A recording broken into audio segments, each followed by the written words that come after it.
এই গোলাপ দিয়েছে রে, মাশাআল্লাহ। কে দিয়েছে বাবু এইটা? কে? আচ্ছা, এই গোলাপ ফুল কে দিয়েছো? রোজ কে দিয়েছে? তুমি দিয়েছো? এদিকে আসো, এদিকে আসো, তুমি এখানে বস, দেখি তুমি কি কাণ্ড ঘটাইছো আজকে, তাই দেখি। আসসালামু আলাইকুম। ওয়ালাইকুম আসসালাম। আশা করি ভালো আছেন। আলহামদুলিল্লাহ। আপনার কাছে আমার একটি প্রশ্ন। আমি একটি মেয়েকে ভালোবাসি,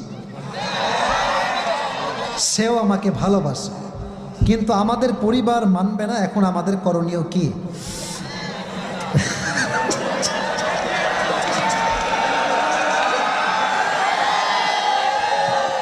আচ্ছা আচ্ছা বাবুরা থাম, বাবুরা, মুরব্বীরা অনেক কষ্টে ধৈর্য ধারণ করে বসে আছে, ঠিক না বলেন প্রিয় ভাই? আচ্ছা তোরা কি ভাই মানুষ পাস না, খালি আমারই পাস নাকি?